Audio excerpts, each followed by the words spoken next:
മക്കൾ ഇത്രയെങ്കിലും ചെയ്യണം. പള്ളിമണി കേട്ടാൽ ഉടനെ നമ്മൾ ഒരു കുരിശ് വരയ്ക്കണം. എന്ന് വെച്ചാൽ പള്ളിമണി എപ്പോഴും ദൈവ സാന്നിധ്യത്തെയാണ് ഓർമ്മിപ്പിക്കുന്നത്. ദൈവത്തെ ഓർക്കാനുള്ള റിമൈൻഡറാണ് പള്ളിമണി. ഓക്കെ, മണി അടിക്കുമ്പോൾ എവിടെ യാത്രയിലായിരിക്കുമ്പോഴോ വീട്ടിലെ പള്ളിയിലെയോ ഒക്കെ കേൾക്കുമ്പോൾ ഉടനെ ഒരു കുരിശ് വരച്ച് കർത്താവേ കനിയണമേ. ആ ദൈവ ചിന്തയെ നമ്മൾ ദൈവത്തെ ചിന്തിക്കണം, ദൈവത്തെ വിചാരിക്കണം, ഒരു മിനിറ്റ് പ്രാർത്ഥിക്കണം. യെസ്, അതാണ് പള്ളിമണി. ഓക്കെ, ഇനി രണ്ടാമത് നമ്മൾ പള്ളിയിലേക്ക് വരുമ്പോൾ നമ്മൾ കുറച്ച് കാര്യങ്ങളൊക്കെ കാണും അല്ലേ? കുരിശ് കാണും അല്ലേ? പള്ളിയിലെ ഏറ്റവും പ്രധാനപ്പെട്ട സ്ഥലം ഏതാ മക്കളെ?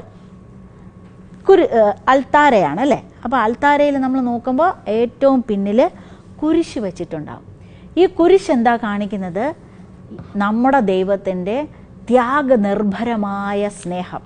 അവിടെ സ്നേഹസമ്പന്നനായ ഒരു അപ്പനായിട്ടാണ്, ഒരു ഡാഡിയായിട്ടാണ്, ഒരു പപ്പയായിട്ടാണ് ഇരിക്കുന്നത്.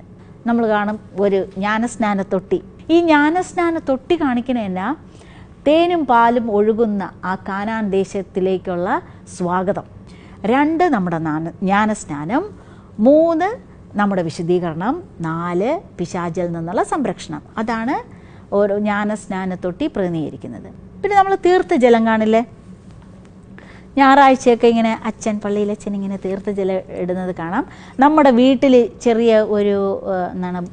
ഒരു കുപ്പിയിൽ തീർത്ഥജലം വെച്ച് മക്കളെ ഇതൊക്കെ പവർഫുള്ളായിട്ടുള്ള ആയുധങ്ങളാണ്. ദൈവം നമുക്ക് തന്നിട്ടുള്ള ആയുധങ്ങളാണ്. കുമ്പസാരക്കൂട് കാണും അല്ലേ? കുമ്പസാരക്കൂട്. ഈ കുമ്പസാരക്കൂട് പ്രതിനിധീകരിക്കുന്നത് കർത്താവിൻ്റെ കാതുകളാണ്. അനുതപിക്കുന്ന പാപിക്ക് ഒരിടമാണ് കുമ്പസാരക്കൂട്. ഈ അൾത്താര എന്ന് വെച്ചാൽ സ്വർഗമാണ്. അൾത്താര = സ്വർഗം. അതുകൊണ്ട് മക്കളെ പള്ളിയിൽ വരുമ്പോൾ അങ്ങ് 10 അടി അകലെ അങ്ങ് ദൂരെ പോയിരിക്കരുത്.